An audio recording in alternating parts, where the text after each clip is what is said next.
Hello सत साहेब साहेब गुरुजी, बोलिए। आपके चरणों में कोटि कोटि प्रणाम। आप कैसे हैं गुरुजी? बस बहुत आनंद में हूँ। आप कैसे हो? बस गुरुजी, आपका आशीर्वाद, आपके आशीर्वाद से सब ठीक है गुरुजी। बस यही होना चाहिए। जी, आपके सत्संग गुरुजी सुनते 1 महीना हो गया। हाँ हाँ हाँ। उनको लगातार ही सुन रहा था, लेकिन पहले सत्संग में आपकी कृपा हुई, वो शब्द जो है शुरू हो गया। और सार नाम की जो प्राप्ति है आप कह रहे हैं, तो आपकी कृपा से ही संभव हुआ। बहुत ही सत्संग पहले भी सुना हूँ, सब काफी पंथों से ज्वाइंट रहा, लेकिन बाहर की कथा कहानियों में ही वक्त गुजरता रहा। लेकिन दिल में ये था कि एक सच्चाई के परमात्मा का सही रास्ता मिले, लेकिन नहीं मिल पाया। लेकिन आपके आशीर्वाद से ये संभव हो गया।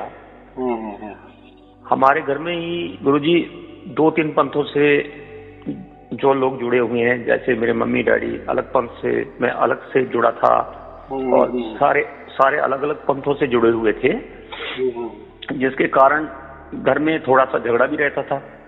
वो बोलते थे हमारे गुरु सच्चे हैं, मैं बोलता था हमारे गुरु सच्चे हैं। बस इसी हिसाब से एक दूसरे से एक अहंकार की लड़ाई होती रहती थी। लेकिन ये एक मिथ्या अभिमान हमारा जो है वो जाता रहा। जब से आपका सत्संग शुरू किया सुनना, तो उसकी वजह से ऐसा हो गया गुरुजी, आपका सार शब्द प्रकट हुआ। तो मैंने उनको भी थोड़ा सा बोला साथ में ही कि आप भी ये देखो, गुरुजी का सत्संग सुनो। उन्होंने आपका जब से सत्संग सुना, तो वो भी अपने उस लाइन से इस लाइन में आ रहे हैं अभी, लेकिन उनको शब्द प्रकट नहीं हुआ अभी। लेकिन वो इतना ज्यादा अट्रैक्टिव हो गए आपके सत्संग की साइड में कि वो बोलते हैं नहीं, यही सच्चा रास्ता है। तो वे पहले बोलते थे कि आप अलग हो गए, हम अलग हो गए, हमारे गुरु दूसरे हैं, तुम्हारे दूसरे हैं। तो अब वो बोलते हैं कि ये गुरुजी जो हैं, इनमें इनकी बात में वजन है। और मुझे लगता है कि जो हम अलग अलग गुरुओं के आश्रमों की साइड, जहाँ उनके मतों की साइड, उनके पंथों की साइड अपने झूठे विमान में फंसे हुए थे, ऐसा लगता है गुरुजी कि आपने हमको सबको एक ही अभी कर दिया है, एक ही परमात्मा के बच्चे हैं। ऐसा हमको घर में सबसे शांति आ गई है, बिल्कुल ही बहुत ही ज्यादा शांति आ गई है जी। वो सभी आपका सत्संग बड़े गौर से सुनते हैं, और ये भी मुझे पूछ रहे हैं कि हमें भी क्या ये शब्द प्रकट होगा। मैंने बोला कि ये तो गुरुजी से पूछ के बताऊंगा, तो गुरुजी जैसा बोलेंगे वैसा ही होगा जी। तो गुरुजी ये पूछना चाहिए कि आपने बराबर कहा कि शब्द, देखो शब्द प्रकट हुआ या होता है, ऐसा कुछ नहीं होता, वो प्रकट ही है। बराबर। देखो जैसे एक पंतप्रधान होता है भारत देश का, बराबर, यानी भारत देश में फिर जितने भी राज्य हो, जितने भी जिले हो, डिस्ट्रिक्ट हो, तालुका हो, ग्राम पंचायत तक, यानी जन जन तक पंतप्रधान की सत्ता होती है कि नहीं? बिल्कुल होती है जी। हाँ, यानी हम किसी को भी भारत देश में कहीं भी जाए, कहीं भी या दुर्गम स्थान भी जाए, तो वो भी बताएंगे ना कि हाँ हमारे वो पंतप्रधान जी है, हमारा ये भारत देश ही है, बराबर। तो पंतप्रधान तो चलाता है ना, तो उनका नाम तो कोई भी लेता है, लेकिन प्रैक्टिकली उनका जो काम हो रहा है वो सचमुच में पंतप्रधान करते हैं क्या? नहीं करते। उनकी प्रणाली द्वारा वो होता है ना। जैसे आपको अभी राशन मिल रहा है, बराबर जी, बराबर। पंतप्रधान तो दिल्ली में बैठे, लेकिन उनकी जो कोई योजना होगी, वो योजना के तहत आपको गरीब को राशन मिल रहा है, बराबर जी। तो हम क्या बोल रहे हैं, ये सरकार हमें दे रही है ना जी जी। सरकार का दान है, सरकार हमें दे रही है, यानी पंतप्रधान दे रहा है। तो दे रहा है पंतप्रधान, माने कोई पंतप्रधान आपको देने के लिए आया क्या? नहीं आया ना, तो उसकी प्रणाली काम कर रही है जी जी। लेकिन कहते तो ये सरकार दे रही है हमें दान, बराबर की नहीं, या सरकार दे रही है। तो ऐसा ही परमात्मा तो कण कण में है, तो सर्वव्यापी, वो तो क्या आज नहीं हुआ ना सर्वव्यापी। जी जी। जैसा वो था तो उसने इतने अनंत ब्रह्मांड बनाए माने उसका प्रभाव है ना, और वो चल रहे निरंतर चल रहे, और कोई एक में टकराव नहीं है, बराबर जो उनको जैसी दिशा दी है उसी हिसाब से सब कुछ चल रहा है ना। जी जी। तो पावर है इसलिए चल रहा है ना। हाँ, ये तो यानी उसका नियंत्रण है, उसके ऊपर क्या कहते, हम क्या कहेंगे, नियंत्रण है। नियंत्रण है। तो ऐसी ही बात होती है कि परमात्मा तो आदि अनादि है, अनादि है, वो स्वयंभू है, वो कोई पैदा नहीं हुआ है, वो तो स्वयं से जैसा है वैसा ही है पहले से ही, बराबर जी। जन्म किसका होता है, जो मर जाता है उसका जन्म होता है ना। जी बिल्कुल। या जो जन्मता है वो मरता है, कितनी सीधी बात है जी। लेकिन परमात्मा ये तो स्वयंभू है, स्वयं से ही है, पहले से ही है। जी जी। तो फिर उसके पहले कोई नहीं होगा ना। हम तो भी बताते कि मेरे पहले मेरे बाप थे, मेरा बाप कहेगा कि नहीं मेरे पिताजी थे, यानी हमारे पुरखे दादा परदादा, हम कह सकते हैं ना। लेकिन परमात्मा का कोई दादा नहीं परदादा नहीं, तो जैसा है वैसा ही है। उसके लिए हम क्या कहते, स्वयंभू। इसलिए उसको क्या कहते, आजन्मा है, वो आजन्मा है, बराबर। तो अभी जो सार शब्द प्रकट हो जाता है तो वो क्या पहले नहीं था क्या, वो तो खचाखच भरा है जी।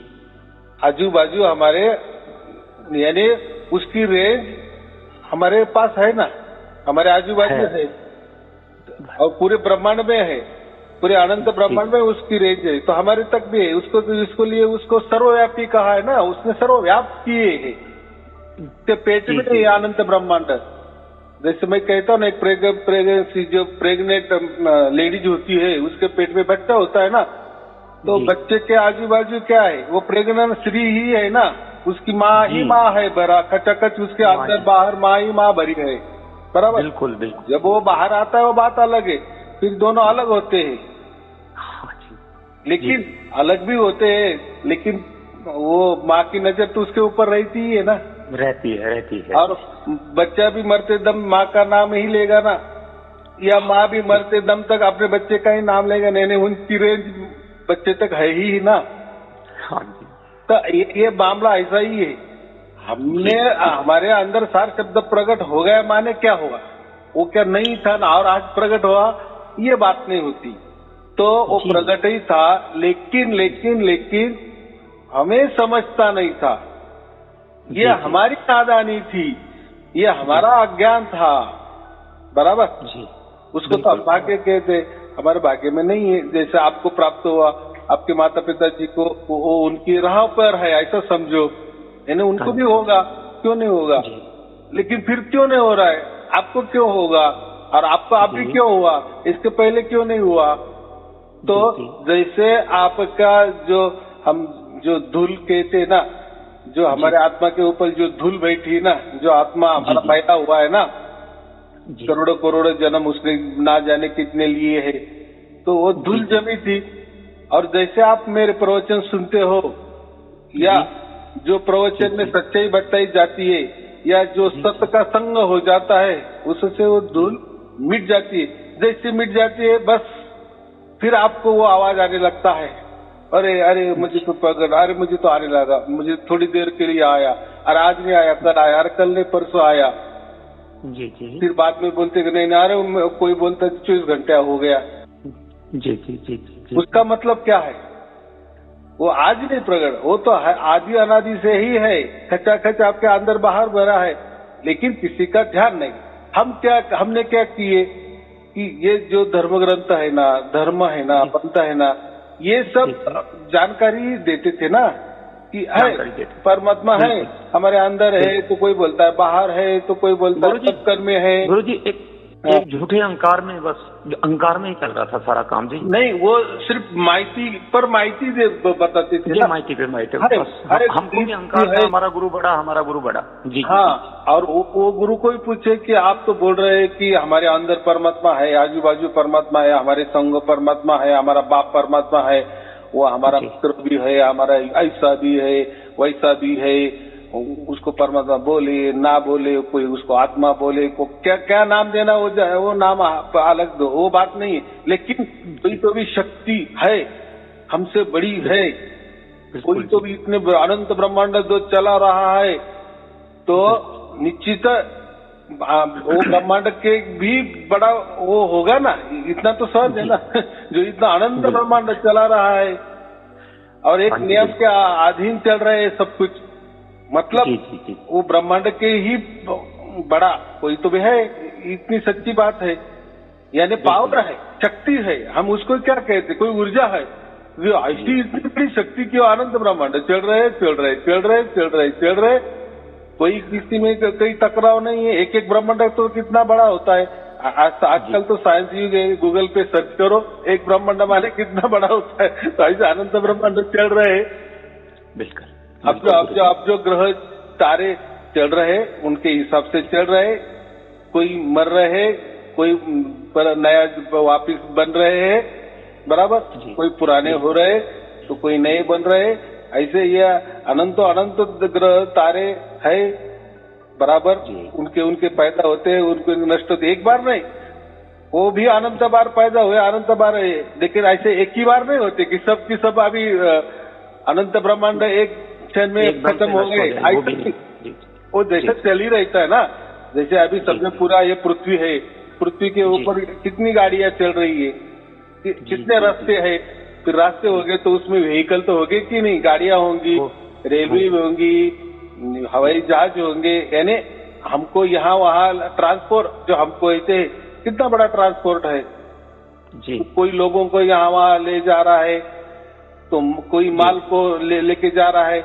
चल रहा है ना सब कुछ, तो बिल्कुल बीच बीच में एक्सीडेंट भी होते हैं जी जी, और एक्सीडेंट होते हैं तो वो गाड़ी बाजू जाती है, रास्ता खुला हो जाता है, लेकिन ऐसा ना एक्सीडेंट होता है तो पूरे पृथ्वी पर सबका एक ही बार एक्सीडेंट होता है, सच बात है की बात समझ में। ऐसे ये अब जो तारे है, ग्रह है, तो किसमें वो कोई तारे जन्मते भी है, कोई तारे का अंत भी हो जाता है, वापिस नए जन्मते हैं, तो इतना बड़ा कारोबार है ना जी जी जी।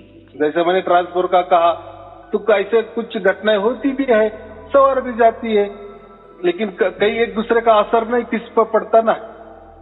हाँ, वो रास्ते पे 5 मिनट के लिए, 10 मिनट के लिए, एक आधा घंटे के लिए असर पड़ेगा, लेकिन एक रास्ता नहीं ना, ऐसे अब जो रास्ते है ना, अब जो ट्रांसपोर्ट चल रहे हैं ना, वो यही बात है, ऐसी ही बात है।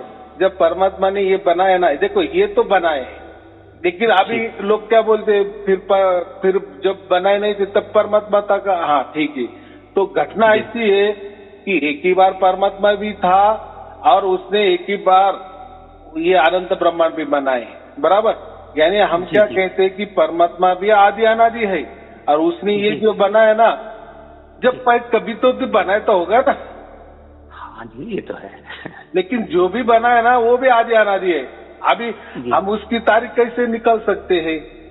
नहीं निकाल सकते, ये हो भी सकता है कल कोई निकालेगा भी, कोई ये करके कैलकुलेशन करके, और करते भी है ना, लेकिन हमें इतना ही कहना है कि जैसा आदि अनादि परमात्मा का भी ये जो अनंत ब्रह्मांड है, ये भी आदि अनादि से ही है, बराबर, यानी आदि अनादि से ही चल रही है, मेरा यही कहना है। जी जी बिल्कुल बिल्कुल और जी, हाँ, तो ये ऐसा सिलसिला चल रहा है। तो हम जो कह रहे हैं ना कि सार शब्द की ध्वनि हमें प्रकट हुई, तो ऐसी कोई बात नहीं है, वो तो परमात्मा हमारा खचाखच हमारे अंदर बाहर भरा है, सबके अंदर बाहर भरा है, खचाखच परमात्मा का कुछ नहीं है, ऐसी खाली जगह ही नहीं है, या खाली ऐसे समझो कि जो भी जगह है ना, खाली हुई, भरी हुई, कम भरी हुई, ज्यादा भरी हुई, जैसी भी हो, आकार हो, उकार हो, आभोग हो, सब में वो खचाखच उसके आजू बाजू भरा ही भरा है, बराबर। वो तो हम भी प्रकृति में रह रहे, उस अनंत ब्रह्मांड के हम भी एक हिस्सा है, तो हमारे आजू बाजू भी है, लेकिन ये समझता नहीं था, बस इतना ही। जैसा कोई भिखारी और उसके नीचे 5 फीट के अंदर दूरी पर बहुत बड़ा खजाना है, बराबर, लेकिन वो उसको मालूम नहीं, वो भीख ही मांग रहा है। लेकिन कोई आता है और बताता है, भाई तू जो जहां तेरा घर है ना, जहां तू रोज सोता है ना, उसके 5 फीट नीचे बहुत बड़ा खजाना है, बस। तो फिर वो खोदता है, लग जाता है, खजाना मिल जाता है, हो गया। इसके पहले क्या वो भिखारी था, भीख मांगता था रोज, अभी जरूरत नहीं ना, जरूरत नहीं है। हाँ, तो खजाना कई बाद में आ गए क्या, यानी खजाना हाँ पहले से ही था, बराबर। जी जी जी। और ये आदमी भी पहले से ही था उसके ऊपर, लेकिन जब तक दोनों नहीं मिलते थे तब तक ये खुद को भिखारी समझता था। और वो जो खजाना है वो कुछ काम का भी नहीं था। वो जैसा मिट्टी की मिट्टी, अगर उसको खोदा ही नहीं गया तो वो वैसे के वैसे रह जाता। जी जी जी जी, ऐसा मुझे कहना है। तो वैसा ही ये परमात्मा है, लेकिन हमने अभी उसको प्राप्त किए, माने वो हमारे प्रगट हो गए, यानी हमने समझ लिए कि हाँ परमात्मा सर्वव्यापी है, माने मेरे जो अंदर बाहर खचाखच भरा है ना, तो मैंने उसको अभी जान लिए, बस जान लिए, पहचान लिए। पहचान लिए तो उसका कोई मतलब मैंने देख लिया ऐसा नहीं है, कोई आंखों की चीज नहीं है, या कोई ध्वनि सुन ली माने वो कोई कानों का विषय नहीं है। वो ध्वनि देखो, कोई तो भी हम उसको थोड़ा सा एक शब्द तो यूज करना पड़ेगा ना, प्रकृति वाला, कि मुझे ध्वनि सुनाई दे रही है। एक ध्वनि वो ऐसा ध्वनि जैसा लगता है, उसको आवाज नाम देना भी गलत है, ध्वनि नाम देना भी गलत है, लेकिन उसको भी बचता है। लेकिन जो प्रकृति वाले बचते हैं ना, उसके लिए कान लगते हैं, बराबर कि नहीं। कहीं गाना चल रहा है, आप सुन रहे, तो वो गाना सुनने के लिए हमको कान की जरूरत है। हर चीज साउंड को सुनने के लिए प्रकृति में कानों की जरूरत होती है, तभी हम समझ सकते हैं कि हाँ अभी मैं बोल रहा हूँ, आप सुन रहे हो, या आप बोल रहे हैं मैं भी सुन रहा हूँ, तो अभी हमको कानों की जरूरत है। बिल्कुल, क्योंकि हम प्रकृति में बोल रहे हैं, तो प्रकृति में सुनने का माध्यम कानों के सिवा और क्या होगा। या कोई आकार की वस्तु है प्रकृति में, तो प्रकृति में आकार की वस्तु देखने के लिए प्रकृति की आंखें ही काम की है, ये प्रकृति की आंखों से ही हम देखेंगे, उसके सिवा और क्या चाह रहा है। वैसे ही प्रकृति में जो भी कोई साउंड है, उसके लिए प्राकृतिक कान की ही जरूरत होती है। बिल्कुल बिल्कुल गुरुजी। लेकिन ये जो परमात्मा है ना, इन्होंने तो प्रकृति बनाई है, लेकिन वो उसके अंदर कहाँ रहता है, उसने बना दी, बराबर। उसकी प्रणाली काम कर रही है, हम क्या कह रहे हैं, उसकी शक्ति काम कर रही है। जैसे मैंने पंतप्रधान का वो बता दिए ना, वो रेशन बांटता है, माने वो खुद चल के नहीं बांटता है, कुछ नहीं करता है, प्रणाली से वो बराबर कार्य हो जाता है। जी जी। हाँ, तो वैसा ही ये जो है ना, हमारे तक जो परमात्मा हम कहते हैं पहुंच गया है, तो उसकी प्रणाली हमारे तक पहुंच गई है। और वो जब हमको एहसास हो जाता है, सार शब्द माने का एक प्रकार की हमें अनुभूति हो जाती है, फिर हाँ कुछ तो भी है, कुछ तो, फिर हम बोलते अरे वो ध्वनि जैसा है, अरे वो थोड़ा आवाज जैसा लगता है, अरे वो नहीं वो कोई बोलता है वो झिंगुर जैसा आवाज आता है, जैसा आता है। हर बार हम क्या करते हैं, जैसा आता है। लेकिन जिसको वो प्राप्त नहीं, वो बोला अरे कीड़े का आवाज आपके अंदर आ रहा है, आ रहा, उसको आप परमात्मा कह रहे। हंसी मजाक करने वाले लोग है ना जी, ऐसे अरे हम कह रहे हैं कि झिंगुर जैसा झिंगुर का आवाज जैसा, माने कि सेम टू सेम ऐसा तो नहीं हो सकता ना। लेकिन अभी एक ऐसा वो कीड़ा है कि वो एक बार शुरू हो जाता है तो खत्म करने का नाम नहीं लेता, लेकिन वो भी खत्म होता है, बात अलग है। लेकिन उदाहरण के लिए वही कीड़ा एक उदाहरण है, इसलिए साधु संतों ने उसको झिंगुर का कीड़े का नाम दिया है कि झिंगुर का कीड़ा जैसा आवाज करता है, थमने का नाम ही नहीं, स्टॉप होता ही नहीं है। जी जी जी, इसीलिए वो उदाहरण दिया है। लेकिन झिंगुर का कीड़ा भी जैसा दिन होता है तो बंद उसका आवाज हो जाता है, लेकिन ये जो आवाज है ना ये अखंड और निरंतर चलती है, बराबर। उसकी और अनुभूति होती है। और देखिए, और फिर अगर उसको हमने आवाज बोल दिए तो आवाज के लिए कान चाहिए, तो फिर वो आवाज भी नहीं है। कोई ध्वनि बोले, ध्वनि के लिए भी कान की जरूरत होती है, लेकिन वहाँ कहाँ कान की जरूरत है, बराबर कि नहीं? जी जी जी। हाँ, तो कोई आप एक बड़ा टब ले लो, उसमें पानी भरो, बराबर, और हमारी मुंडी एक क्षण के लिए थोड़ी उसके अंदर डाल दो, 1 मिनट के लिए, जितना हम श्वास रोक सकते, तो आवाज आता ही है। जी जी। अगर वो बाहर वाला आवाज आता है तो पानी के अंदर से आपके मस्तिष्क में नहीं आता। जी जी जी जी जी। अगर आपके मस्तिष्क में अगर कोई आवाज हो रहा है तो खुले कान में आपको नहीं सुनाई देगा ना। बिल्कुल ठीक है जी। हाँ, अभी देखो हमारा शरीर है, शरीर के अंदर हार्ट है, हृदय है, उसके भी धड़कन चालू है, बराबर। हाँ जी, बिल्कुल बिल्कुल बराबर। लेकिन उसके लिए वो टेथोस्कोप चाहिए ना। जब डॉक्टर टेथोस्कोप रखता है छाती के ऊपर, हृदय के ऊपर जी, तो वो आवाज है, लेकिन वो इतना सूक्ष्मता में कि उसके लिए टेथोस्कोप की जरूरत होती है। और वो टेथोस्कोप कहाँ लगाते हैं? कानों में लगाते हैं। बिल्कुल लगाते हैं। यानी वो हृदय का आवाज भी प्राकृतिक है जी, इसलिए वो कानों में सुनाई दे रहा है ना। जी जी जी, टेथोस्कोप के द्वारा। जी जी जी।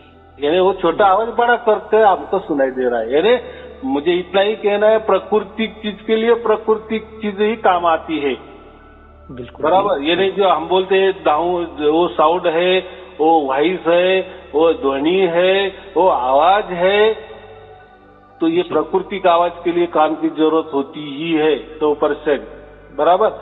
लेकिन ये जो ध्वनि है इसको हम ध्वनि कह रहे हैं, वो ध्वनि कहना गलत है। लेकिन अभी प्राकृतिक शब्द नहीं ना। जी जी। अभी क्या बात है, तो बस समझाने के लिए तो बोल रहे, अरे कोई आवाज आता है जी, ऐसे बोलना पड़ेगा ना मुझे। लेकिन वो आवाज नहीं है, वो कोई ध्वनि नहीं है, वो कोई अनदनाद नहीं है, बराबर। लेकिन संतों ने समझने के लिए अनदनाद कहा है, क्योंकि अनद का एक मतलब होता है, इसकी हद ही कोई नहीं। हाँ, यानी दोनों टकराव से नहीं होता, बस इसलिए अनहद।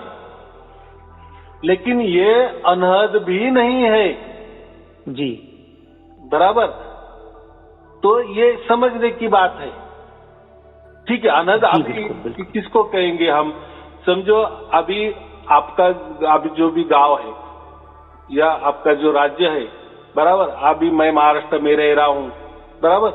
ये बाजू में शादी चल रही है, मेरे बाजू में मंगल कार्यालय है और वहाँ शादी चल रही, बड़ा धमाका आवाज आ रहा है। तो अभी आप कितने दूर बैठे हो, उत्तर प्रदेश में हो या एमपी में बैठे हो, तो ये मंगल कार्यालय का जो मैं अभी यहाँ से आवाज सुन रहा हूँ, वो आवाज आपको सुनाई देगा क्या? आपके यहाँ नहीं सुनाई देगा ना। आवाज हो रही है, आवाज मेरे मंगल कार्यालय में मंगल ध्वनि आवाज हो रही है। शादी का बड़े बड़े जोर धमाके से आवाज चल रहा है, डीजे चल रहा है, लोग नाच रहे हैं, लेकिन आपको किसी समझ में आएगा? अरे वो भी जा रहे हो, वो स्थान छोड़ के 1 किलोमीटर में भी हम गए ना तो आवाज नहीं आएगा ना, वो नहीं आएगा। तो इसको वो हो गया अनहदनाद। आपके लिए अनहद हो गया ना।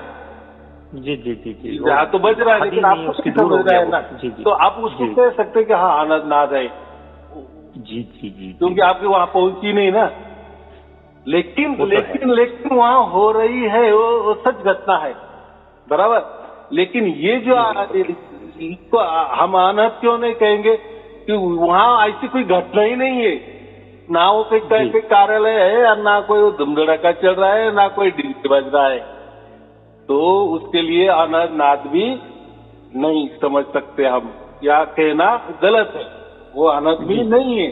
लेकिन संत लोग ने भी थोड़ा उसका, जैसा मैंने कहा ना कि झिंगुर का जैसा आवाज आता है, तो वैसा ये अनहद जैसा आवाज आता है, ऐसा कहा गया है। लेकिन अनहद का कोई मतलब नहीं है। अनहद माने कुतही तो भी हो रहा है जी, वो कार्यालय में आवाज हो रहा है, बस मुझे नहीं समझ में आ रहा है कि या मैं इतना दूरी में हूँ 10 किलोमीटर दूरी पे तो वो मंगल कार्यालय में जो भी डीजे का आवाज हो मुझे सुनाई नहीं दे रहा, इसलिए मेरे लिए वो आनंद हो गया, मेरे लिए वो आनंद ही हो गया। लेकिन आखिर में वो आनंद नहीं है, वो बज रहा है, कोई बजा रहा है, किसी के माध्यम से चल रहा है। तो आनंद नाम की दुनिया में कोई चीज ही नहीं है, वो प्रकृति में ही आनंद नाद हो सकता है। तो ये जो है ना परमात्मा का, तो इसको हम आनंद नहीं कर सकते। जी। क्योंकि वो अखंड निरंतर ही चल रहा है, आदि अनादि से चल रहा है। तो देखो, एक तो आवाज होगा, एक तो नहीं होगा। यानी आवाज होगा तो कोई तो बजाने वाला होगा, और कोई बजाने वाला नहीं तो उसका आवाज भी नहीं होगा, दो काम होते। लेकिन यहाँ कैसा बात चल रही है, तो आदि अनादि से वैसी चल रही, तो इसको आवाज कैसे कहेंगे? जी। तो क्या दिमाग लगाएंगे आप? तो इसलिए ये आपके अंदर जो ध्वनि उत्पन्न हुआ है उसको हम सार शब्द कहते हैं। ये हमने अभी जान लिए। जी। और मनुष्य जन्म में ही ये जानने की, यानी इतनी बुद्धि विशाल होती है, तभी वो कह सकते हैं कि हाँ ये सार शब्द है। अगर इतनी आपकी विशाल बुद्धि नहीं है तो आप इसको सार शब्द क्या कुछ भी बकवास करके छोड़ देंगे, क्योंकि आपकी उतनी बुद्धि ही नहीं होती ना।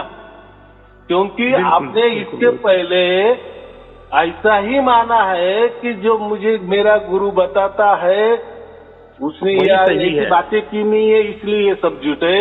मेरे धर्म ग्रंथ में ऐसा कुछ लिखा नहीं है, इसलिए ये झूठ है। मेरे गुरुजी ने ऐसा कुछ बताया नहीं, इसलिए झूठ है। ऐसे कोई दोहे नहीं, इसलिए झूठ है। ऐसे कोई श्लोक नहीं है, इसे या पूरी दुनिया में इस पर कोई किसी ने बताया ही नहीं है, इसलिए झूठ है। यानी आदमी किसी तत्व का भी सहारा लेता है। जैसे अभी ये बड़े प्रवचन करते हैं कोई भी गुरु लोग, तो वो कोई कभी ग्रंथ का सहारा लेते हैं, साकिया का सहारा लेते हैं, यानी अपनी बात सच करने के लिए कोई कभी सहारा लेते हैं। अभी बात मेरी ऐसी है कि ये सार शब्द के लिए, सार शब्द तो कबीर साहब ने बहुत बार लिख दिया है, लेकिन उसकी पहचान ये नहीं, क्योंकि वो खुद करने का अनुभव है। जी। जैसे अभी आपके अंदर प्रकट हुआ, उसके लिए मैंने कोई आपको मंत्र नहीं बताया, या मैंने आपको कोई रास्ता भी नहीं बताया ना। जी गुरुजी, बोलो। ये संभव कभी हुआ जब आपने ऑडियो वीडियो जो भी डाला वो हमने सुना, तो ही संभव हुआ। पहले भी हम ऑडियो वीडियो काफी सुनते थे, गुरुओं के भी सुनते थे, सबके सुनते थे, कभी ऐसा संभव नहीं हो सका। आपकी आवाज में कुछ ऐसा जादू हुआ कि वो पूरे का पूरा संभव हो गया। नहीं, ऐसी बात है। देखो, बात बराबर आपने कही। मैंने अभी ये कहा ना कि जितने भी गुरु लोग हैं लाखों की तादाद में, संत बोलो, उनको महापुरुष बोलो, या कोई लिख कर गए, धर्म ग्रंथ लिखकर छोड़ दिए, या हजारों लाखों की तादाद में धर्म ग्रंथ है, पंत भी बने, धर्म भी बने, उनकी लिखावट भी है, उनकी बोलचाल भी है, उनके वीडियो भी है। लेकिन वो जो बोलते हैं ना, तो किस तो भी आधार पे बोलते हैं। मैं यही कहना चाहता हूँ, कोई गुरु बगैर आधार पे बोलता नहीं है। और हमको इतनी आदत गिर गई है, इतनी आदत एडिक्ट हो गए है कि शायद जब बोलते हैं ना परमात्मा के बारे में, तो हम टैली करते हैं। अरे हमारे धर्म ग्रंथ में तो ऐसा कहीं लिखा नहीं, हमारे महापुरुष ने तो कभी ऐसा नहीं कहा। हमारे इतने बड़े बड़े महापुरुष हो गए, इतने बड़े बड़े संत हो गए, हमने तो इतनी साखिया पढ़ी, रमेनी पढ़ी, श्लोक पढ़े, इतने प्रवचन सुने, बहुत मैंने खुद मेरी बुद्धि भी नहीं चलती, ये ऐसी कुछ तो भी अलग उड़ांग बातें करते हैं, तो कैसा हम यकीन करेंगे? यानी मेरा जो कहना है उसके लिए वो कुछ तो भी सोचते।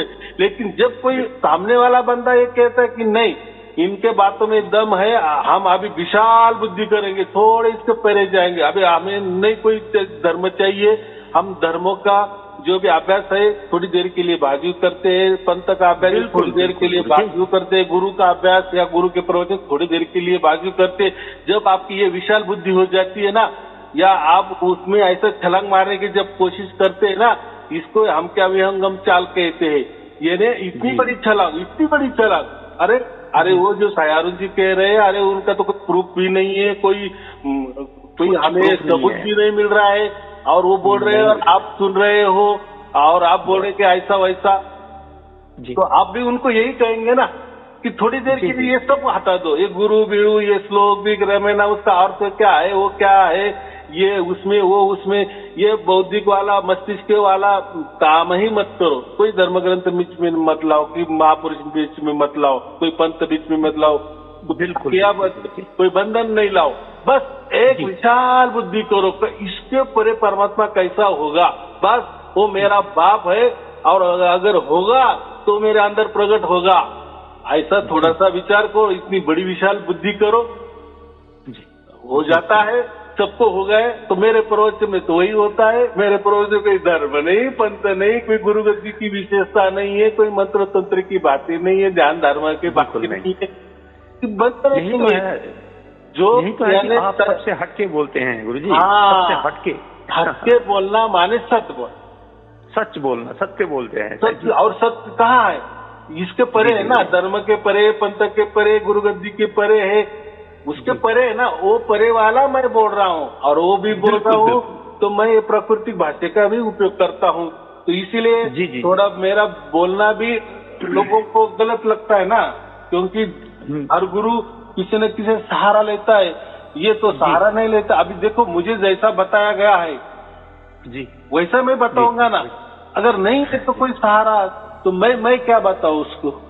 लेकिन देखो ना, और जो भी अनुभव हो रहा है ना, वो आपको होने वाला है ना, ये भी ये तो विशेषता देखो ना। नहीं, ये तो आपके थ्रू ही हो रहा है ना सब, ऐसे थोड़ी हो सकता था, लेकिन ही नहीं था। आपका जब इतना विशाल बुद्धि हो जाती है ना, थोड़ी देर के लिए, मैं क्या बोल रहा हूँ, ज्यादा देर नहीं, आप बाद में किसी गुरु को जो आपका चल रहा है, गुरु से जुड़े हुए, उसको वापिस भी उनके पास जाओ, लेकिन आपको जाने की जरूरत ही नहीं, मुझे जरूरत ही नहीं रही, जाने की जरूरत ही नहीं रही। वो तो बाद में पता चलता है, अभी तो जरूरत ही नहीं, लेकिन मुझे तो ऐसा करना पड़ेगा ना, कुछ तो भी लालच देना पड़ेगा ना। जी, मुझे आपको बाप को मिलना है और आपको ये सिद्ध करना है ना।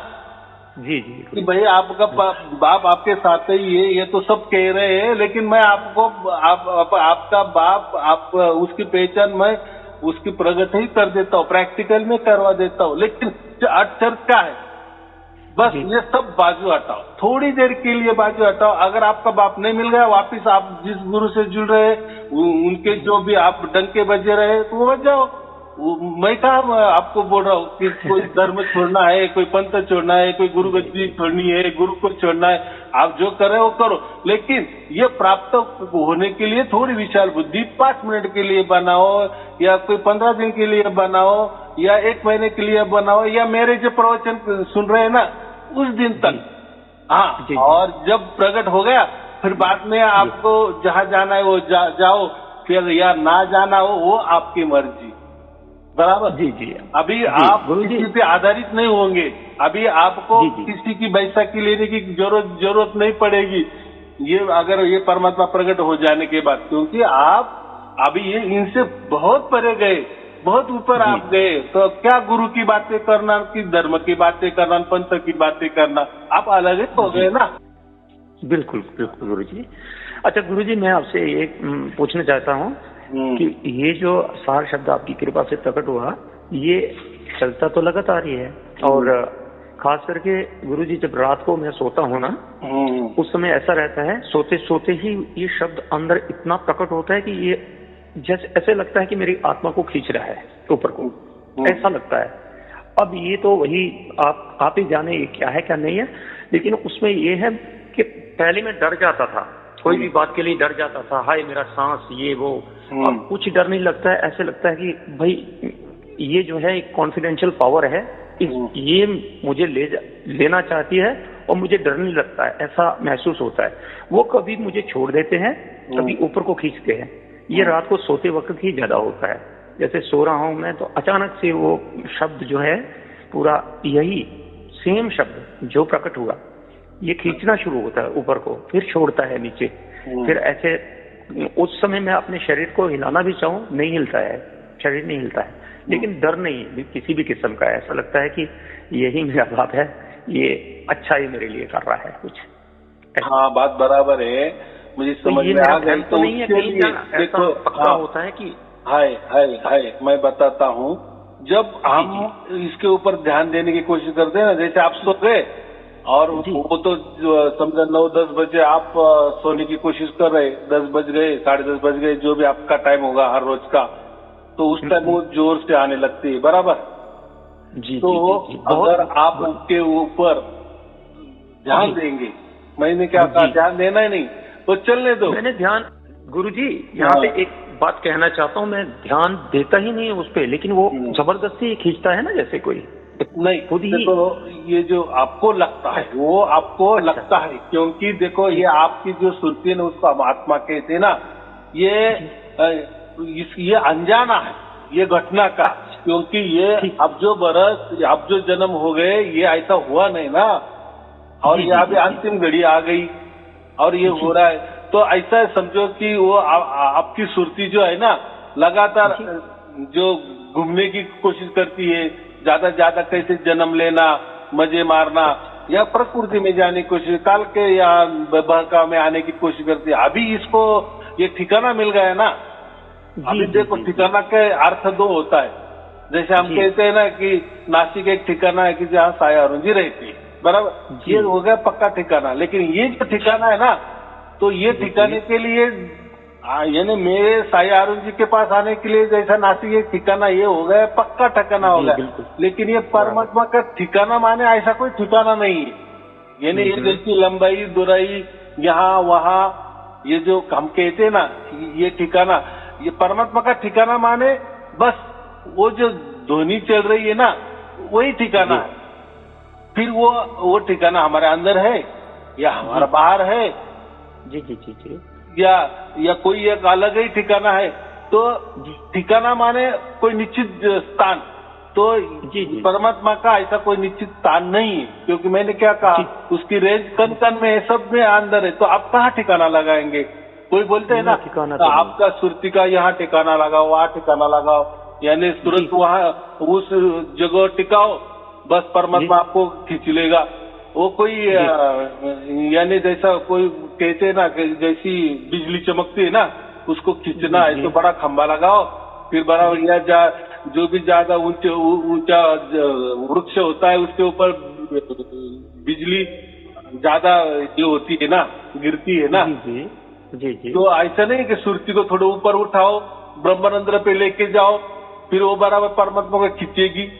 अरे उतनी ताकत सुरती को या आत्मा को, जी हमारी ताकत नहीं है इतनी, हमारी ताकत नहीं। गुरुजी ये मैं आपको जो कहना चाह रहा था ना, मैं कुछ इसमें कुछ नहीं करता हूँ, वो खुद ही ऐसा, मतलब ऐसा लगता है कि वही शब्द सेम टू सेम आया, उसने मतलब मैं कुछ भी नहीं, मैं तो सो रहा हूँ, लेकिन अचानक से ऐसे करके वो खींचना शुरू होता है ऊपर को।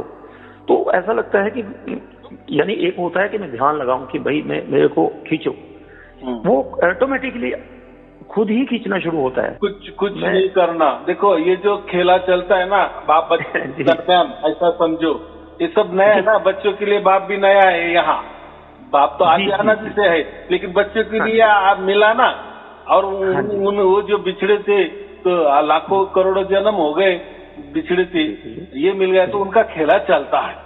तो हमें उस पर ध्यान नहीं देना, बराबर, बिल्कुल ध्यान नहीं देना कि मुझे खींच रहा है कि पकड़ रहा है कि छोड़ रहा है। ये तो देखो प्रकृति है ना, हम प्रकृति में रहते हैं तो प्रकृति के नियम हमको पक्के मालूम है, तो इसलिए खींचा तानी अंदर आ रहा है बाहर आ रहा है।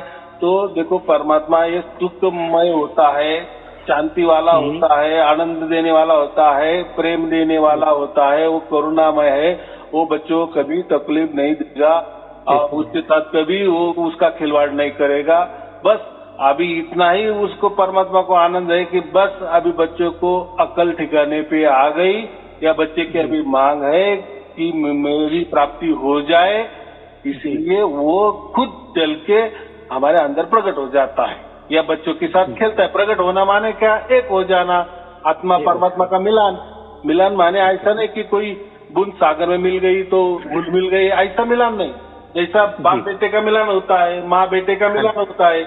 कई समझो बच्चा प्रदेश में रहता है और वो आ गया तो माँ बेटा गले लगाते हैं कि नहीं, हम क्या होते मिलन हो गया उनका, मेल ये प्यार का मेल है ना। जी जी, गले लगा रहे तो कोई एक में घुल मिल नहीं जाते ना।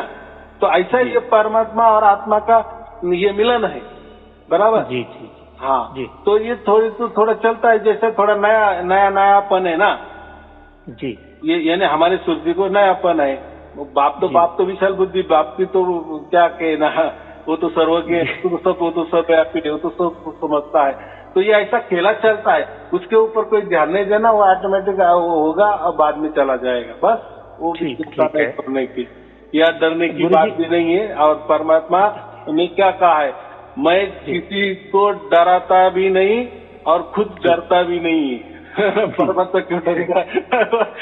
अब बच्चों कैसा, और कौन बच्चा डरा सकता है परमात्मा को? हाँ, आजकल के जो घोर कलयुग वाले बच्चे हैं परमात्मा को डराते हैं या बताते हैं ना लोगों को, तुमने अगर ऐसा नहीं किया, मेरा कहना नहीं माना, मेरा मंत्र किसको बता दिए तो आपका मंत्र खंडित हो जाएगा, फिर परमात्मा आपके ऊपर इतना ये करेगा, कोसेगा, आपका पूरा परिवार की तबाही कर देगा। अरे परमात्मा यार हमारा बाप है, क्यों भाई? बस मंत्र का खंडन हो गया। अरे मंत्र तो खुद ब खुद खंडित होता है ना, कोई भी मंत्र लो, उसका शुरुआत भी होती है और उसकी एंड भी होती है। वापिस चाहे तो आज जाप करो, आज जापा करो, तो कोई मंत्र में हर अक्षर एक अक्षर के पास दूसरा अक्षर आता है, माने क्या होगा, एक का अंत होता है, दूसरा शुरू होता है। जैसे राम बोलो, रा से मैंने शुरुआत कर दी, म का एंड हो गया। जब मैं म बोलता हूँ तब तक रा खत्म हो जाता है, म शुरू हो जाता है। म मैंने छोड़ दिए, रा मैंने वापिस बोल दिए, तब तक म खंडित हो गया, नष्ट हो गया। तो कोई भी मंत्र फिर श्वास के द्वारा, श्वास तो खुद ब खुद खंडित है ना, वो तो बाहर भी जाती है, अंदर भी आती है। जी जी। तो श्वासों का उदाहरण क्यों देते? देखो सब कुछ आदमी के पास से चला जाता है, लेकिन एक श्वास होती है ना, ये अंतिम तक रहती है, अंतिम दिनों तक, जो कहते हैं मरते दम तक रहती है, बराबर। इसलिए संतों ने श्वासों के ऊपर ज्यादा ध्यान दिए है कि देखो भाई, तुम्हारे जो श्वास चल रहा है ना, उस दम तक तुम परमात्मा की याद करो, बराबर। हाँ, ऐसा काम करो, यानी मरते दम तक, माने जब तक आपका पारा अभी तो चल रहा है ना, अभी तो आपको परमात्मा मिल ही गया है ना, लेकिन आपका पारा चल रहा है, माने श्वास चलने वाली है। तो जब तक श्वास चलेगी, लेकिन ऐसा नहीं क्या कि श्वास के ऊपर, तो ये गुरु लोग क्या कर रहे, उसका अर्थ भ्रमित कर देते हैं और सांसों में ही जप करते, क्या सांसों को ही परमात्मा मानने लगते हैं। अब चलो एक बात है, सांसों को परमात्मा मान लिए तो परमात्मा तो खंडित नहीं होना चाहिए ना, और श्वास को बिल्कुल लेना पड़ता है, छोड़ना पड़ता है, वो तो छोड़ना पड़ता है, स्वभाव में ही खंडित है ना। और जो खंड खंड में है वो परमात्मा कैसा हो सकता है? ऐसा तो नहीं परमात्मा है। और फिर चलो वो भी जाने दो, अगर श्वास ही परमात्मा, तो श्वास तो सब ले रहा है, फिर दुखी क्यों? फिर भाई गुरु की क्यों पूजा करनी है, क्यों मोक्ष की बातें करनी है, क्यों परमात्मा हमें मिलना चाहिए? अरे वो तो साथ में है ना, हम तो समझ रहे हैं ना। तो किसी बच्चा अगर हम मेरे पास आ गए कि गुरुजी हमें परमात्मा बता दो, तो मैं बोलूंगा अरे ये तू श्वास ले रहा है ना, एक परमात्मा है तुम्हारे पास है, तुम्हारा स्पर्श है ना परमात्मा से, हो गया। तो वो क्या होगा? नादान होगा, बचपना होगा ना।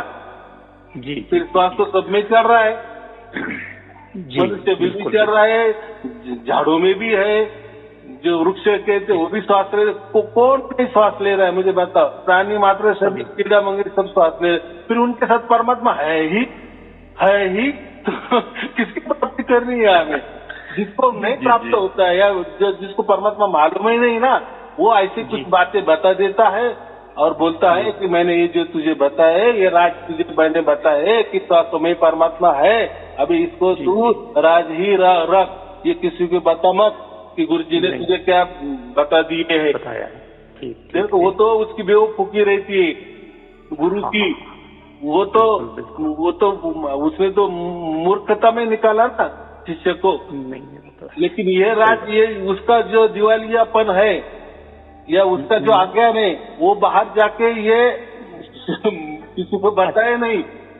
देखो अगर उसने बता दिया, अरे मैं गुरुजी के पास गया था, गुरुजी मेरे बताए कि ये साथ ही परमात्मा है, बस जिसको उसका स्पर्श हो रहा है ना, तो लोग हंसेंगे कि नहीं? और फिर गुरु करने की जरूरत, तूने मुझे बोल दिए ना, बस मुझे अभी मालूम हो गया, फिर मैं बैल को भी बोलूंगा, सबको बोलूंगा, सब लोगों को बोलूंगा, ये जो श्वास है ना यही परमात्मा होता है, बाकी क्या होता है? जी तो जी जिसको जी, नहीं परमात्मा मालूम वो ऐसे कुछ तो भी तौर तरीके निकालते हैं और जी जो के साथ खिलवाड़ करते हैं, अपना पैसा कमा लेते हैं। इसके ऊपर क्या मैं बताऊं, बराबर की नहीं। जी सोच के अंदर कैसा परमात्मा हो सकता है, और परमात्मा ऐसा खंडित होगा? वो अगर आदि अनादि है, अखंडित है, निरंतर है, उसकी व्याख्या हो चुकी है परमात्मा की, और हजारों लोगों ने लिखी है कि परमात्मा ऐसा ही होता है। तो तुम्हारे इसमें कहाँ आता है, बैठता है? तुम्हारे मंत्र में कहाँ बैठता है? तुम्हारे श्वास में कहाँ बैठता है? तुम्हारे ध्यान में कहाँ बैठता है? ध्यान भी जी हमको टिकाना पड़ता है ना। टिकाना पड़ता है जी। तो फिर ऐसा ठिकाना वाला परमात्मा होता है कि यहाँ टिकाओ वहाँ टिकाओ, और वो ठिकाने भी अलग अलग लोगों के, अलग अलग गुरुओं के अलग अलग ठिकाने हैं। जी तो ये क्या होता है, इनके मेन बात ऐसी कि ये क्या बोलते हैं, किसी को बताना नहीं। तो इससे क्या होता है, न बोलने में 9 गुण, जो हम कहते हैं ना, तेरी भी चुप मेरी भी चुप, जी जी ऐसे ही चल रहे हैं ना। फिर गुरु के गुरु भी मर जाते हैं, और ये अज्ञानता ऐसी बढ़ती चलती है और आगे जाती है। लेकिन जब देखो, जो मेरा सत है, तो मैंने डंकी की चोट पे कहा ना, बिल्कुल कहा, और अभी करो, इसके ऊपर विचार करो, ये सच है क्या झूठ है, अभी आप ही करो ना। अभी परमात्मा का तो आपको तो वर्णन सब मालूम है, वो तो आदि अनादि है, स्वयंभू है, अकाल है, समयातीत है, गुणातीत है, आजन्मा है, वो निर्भय है, निर्भय है, ये तो सर्वव्यापी है, सर्वगुण संपन्न है, शक्तिशाली है, विशाल है, सब बातें मालूम है। लेकिन प्रैक्टिकल में फिर तो ऐसा परमात्मा कैसा हो सकता है? जब ये 7 शब्द प्राप्त होते हैं ना, तब ये 7 शब्द के ऊपर ही सब कुछ लागू पड़ता है। जी जी जी, बराबर। और ये प्रकृति में, प्रकृति का कोई मतलब ये 7 शब्द के ऊपर नहीं आता। कुछ ये बुद्धि का विषय नहीं हो सकता 7 शब्द, नहीं किसी इंद्रिय का विषय हो सकता है, या ये नहीं शरीर की बातें मत करो, मंत्र तंत्र तो बहुत दूर की बात है। जी जी, ये सिद्ध हो जाता है ना, ऐसा मैं बोल रहा हूँ। ठीक है गुरुजी, एक मैं आपसे बात पूछना चाहता हूँ। जैसे तकरीबन जितने भी गुरु गद्दियों के साथ में जो शिष्य उनके जुड़े हुए थे, उन सबकी तरफ से, चाहे वो कोई भी गुरु हो, किसी भी संस्था के गुरु हो, मैं नाम नहीं लेना चाहूंगा, वो जो है जब आपका सत्संग सुनते हैं, आपका प्रवचन सुनते हैं, वो उनमें इतना मतलब आपके प्रति इतना विश्वास, और वो प्रकट आप भेदी सदगुरु हैं, तो उसकी वजह से हमारे अंदर शब्द प्रकट होता है, और हमारा सभी शंकाओं का निवारण, यानी जैसे मेरी अपनी बात लो तो मुझे कोई शंका रह ही नहीं गई। बस ये फाइनल और लास्ट हमारा जो है, इसके बाद में कुछ भी नहीं, यानी कि कहीं नहीं जाना है, बस आपके चरणों में रहना है। तो गुरुजी, जब अलग अलग, मैंने पहले ही आपको बोला कि अलग अलग संस्थाओं से जुड़े जो शिष्य हैं उन गुरुओं के, वो जो है आपकी लाइन में जब आ गए, आपके चरणों में आ गए, 7 शब्द जिनमें प्रकट हो गया, अब वो कहीं आना जाना नहीं चाह रहे हैं, तो उनको उनके गुरुओं की किसी के शिष्यों के थ्रू, चाहे वो डायरेक्टली धमकियां मिल रही हैं, अगर वापस नहीं आओगे हमारे पास तो ये देख लेना आपके साथ में कैसा कैसा सिस्टम चलेगा। यानी आपको कोई किसी किस्म का काला जादू या कोई शक्ति ऐसी फेंकी जाएगी, आप पागल हो जाओगे, ये हो जाएगा, वो हो जाएगा। तो गुरुजी, ये सब शिष्यों के दिल में एक शंका है कि क्या ऐसा 4 शब्द जो हमारे अंदर प्रकट हो गया है, यानी कि मुझे तो कोई शंका नहीं है, लेकिन मैं सबकी तरफ से ये पूछना चाहता हूँ कि इसका गुरुजी प्रॉपर आंसर दे देंगे तो दिल में सेटिस्फेक्शन होगी। बात ऐसी है कि गुस्सा किसको आता है, गुस्सा किसको आता है कि जिसके पास सच नहीं होता उसको गुस्सा आता है। अगर ये गुरु लोग बोलते हैं कि हम ही परमात्मा है, या हमारे इशारे में परमात्मा नाचता है, या वो कोई शक्ति नाचती है, तो फिर आप डरते क्यों हो?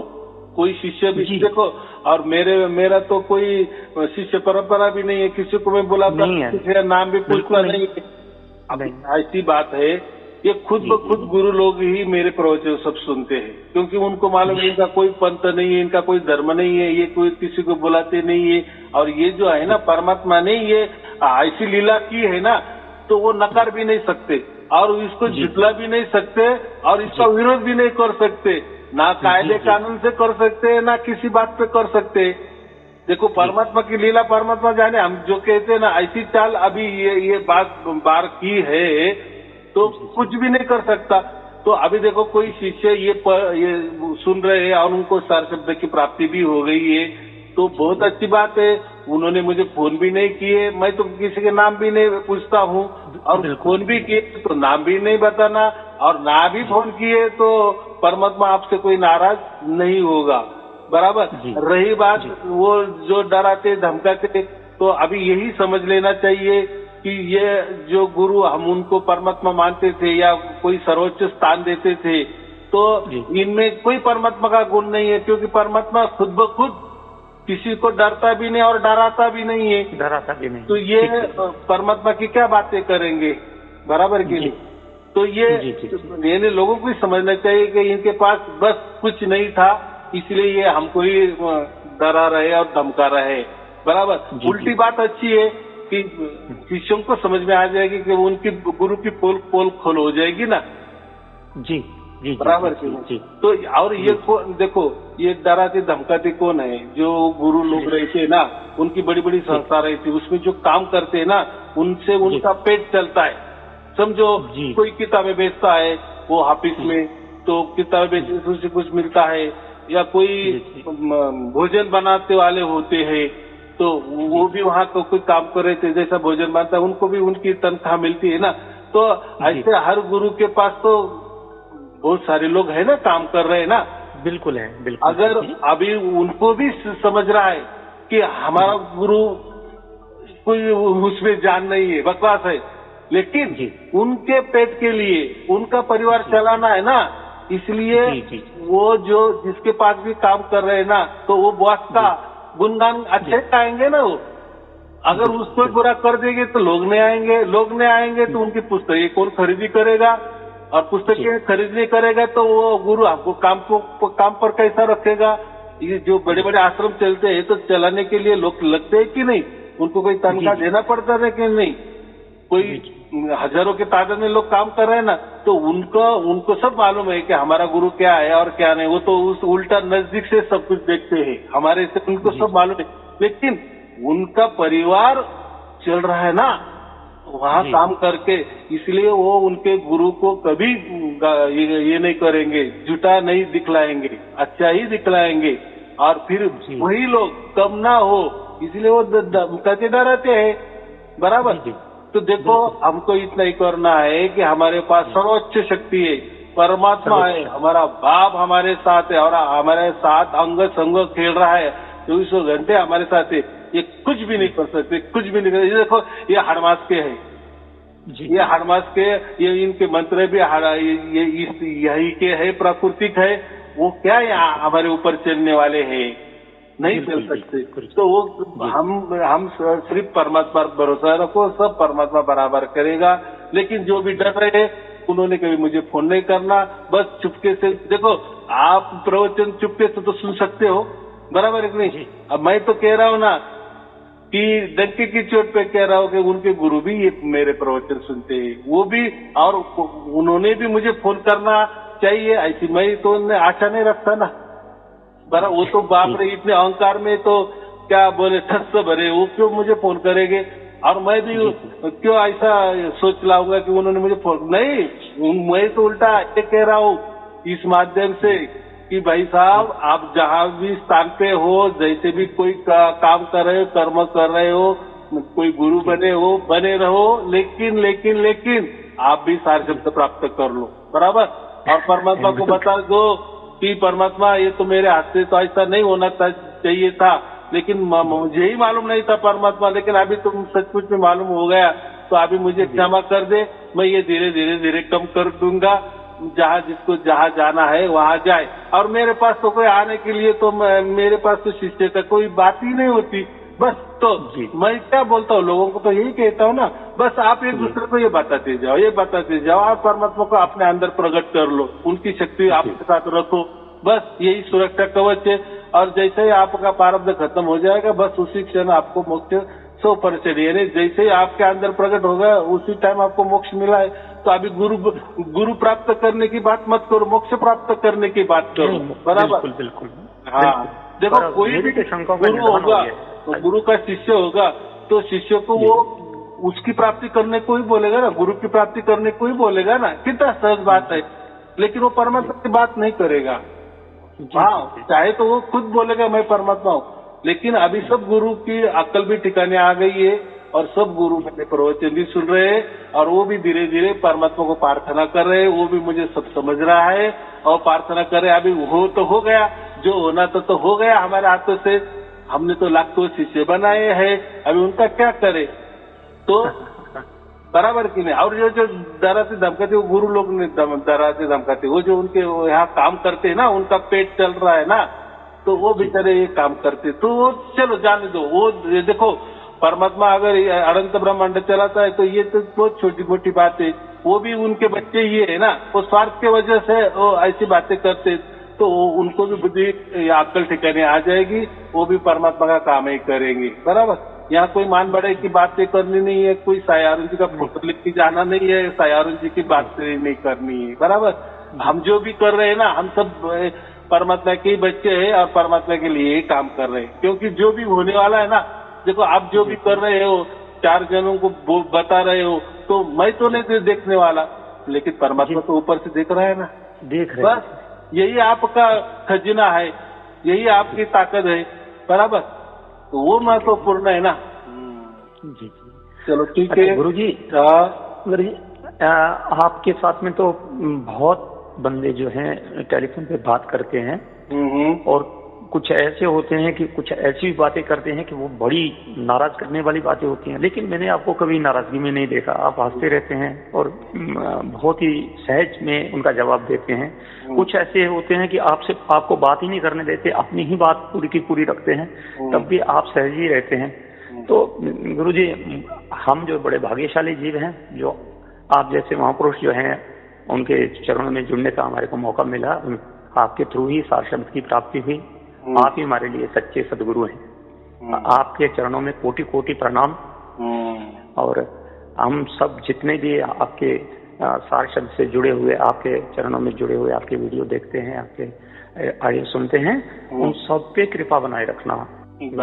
यही जैसा परमात्मा निर्गुण निराकार और सगुण साकार के परे है ना, वो तो कोई आंखों से दिखने वाला नहीं है और कानों सुनाई देने वाला नहीं है, लेकिन हम प्रकृति में रहे तो ऐसा ही समझना, मैं भी ऐसा समझना कि मैं भी निर्गुण निराकार के परे वाला ही हूँ, ऐसा आकाशवाणी समझ के ये सब समझना। लेकिन सुनने के लिए तो प्रकृति काम ही चाहिए, यानी आधा पार्ट जो है प्रकृति का है और आधा ऐसा समझो कि निर्गुण निराकार परमात्मा का ही हमें संदेश मिल रहा है।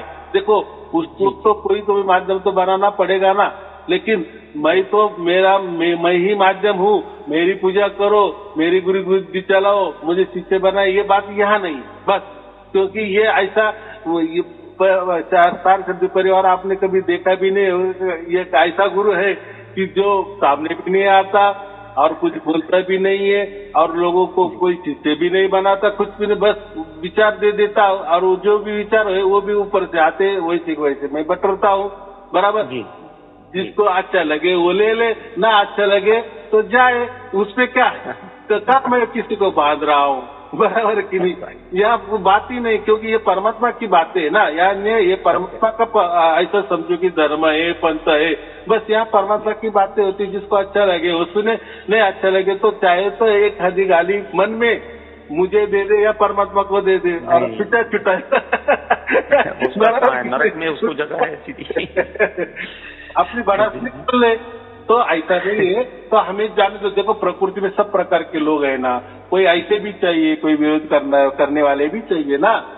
तो उल्टा उससे ये होता है, जैसा कहते हैं ना, हम सोने को जितना भी अग्नि दिए तो उसने वो निखारता है, तो वैसे ये परमात्मा की बातों में जैसा ज्यादा भी उसको ज्यादा निखारेंगे ना, जो कोई निखारने वाले आप जो बोलते कि जो कोई अलग बातें करते हैं आपसे, तो वो ऐसा समझो वो उल्टा अग्नि दे रहे हैं और उससे हम शुद्ध और पवित्र बनेंगे।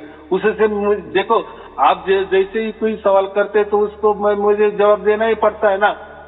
जी जी, जी। हो सकता है आपका जो सवाल है कुछ ना पूछा हो, तो लेकिन वो उसको बैठ के आप वो सब समझ में आता है ना, तो वो जो बहस करना चाहता है वो भी बहस नहीं करता।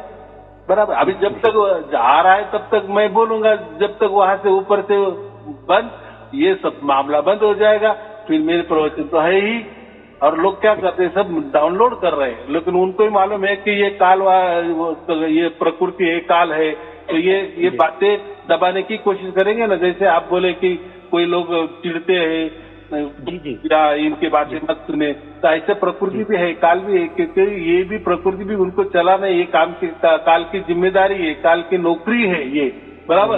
तो थोड़ा वो आड़ंगा डालते ही है। तो मैंने तो पहले से बताया कि जो भी प्रवचन आता है ना, तुरंत डाउनलोड करके रखो, क्योंकि और ये प्रवचन अनंत काल के लिए चलने वाले हैं, ये कभी खत्म, क्योंकि इसके अंदर कोई धर्म नहीं, पंथ नहीं है, वो सब पूरी दुनिया एक करने वाली बात है, बराबर। एक साथ शब्द क्या है, उसमें कोई धर्म नहीं, पंथ नहीं, कोई गुरु गद्दी नहीं, कोई मान बढ़ाई नहीं है, किसी की ये करने नहीं है, बस परमात्मा की बातें। और फिर एक परमात्मा अगर सबको पसंद आ गया तो आ गए एक छत के क्या बोलते, नीचे आ गए एक छत के, तो हो गया कि एक झंडा लहरा गया ना। लेकिन अगर मैं किसी पंथ बताऊंगा, किसी को पंथ बनाऊंगा या पंथ का नाम दे दूंगा, किसी गुरु गद्दी का नाम दे दूंगा, कोई धर्म का नाम दे दूंगा, कैसे लोग आएंगे एक झंडे के पीछे? देखो, यहाँ कोई झंडा बिंडा नहीं है, बस एक परमात्मा ही झंडा है हमारा, और एक परमात्मा ही नाम है, और सब कुछ परमात्मा, ऑल इन वन परमात्मा है, बस। बिल्कुल बिल्कुल गुरुजी। बाकी क्या है? जैसे गुरुजी मैंने आपको बताया कि हमारे परिवार में पहले प्रतिस्पर्धा थी कि भाई आपका गुरु छोटा, मेरा बड़ा, ये वो, और घर में बेचैनी और लड़ाई झगड़ा रहता था। जब से आपके प्रवचन सुने, सारा का सारा घर प्रेम में ही बदल गया, और हम आपकी कृपा से अभी इकट्ठे ही बड़ी एलईडी में आपका प्रवचन इकट्ठे ही सुनते हैं। बहुत अच्छी, बहुत ज्यादा आपकी कृपा हुई है। देखो, ये जो भी आप सुन रहे हो, माने परमात्मा की मदद कर रहे हो, ना मेरी, क्योंकि मुझे तो कोई आश्रम नहीं बढ़ाना है, या नहीं मुझे आपको मेरे पास बुलाना है, या ना मैं आपके पास जाने वाला हूँ, या आपको मुझे नहीं बुलाना है। तो ये सब बातें निर्गुण निराकार जैसी ही है, बराबर। जी जी, बिल्कुल बिल्कुल। पहले के जमाना ऐसा ही होता था, लेकिन अभी ये टेक्नोलॉजी समझ में आ गई, इतना ही बात है। चलो ठीक है, आपको और आपके परिवार के लिए शुभ आशीर्वाद। सत साहेब जी, सत साहेब जी, सत साहेब जी, सत साहेब जी, गुरु जी प्रणाम, सत साहेब जी।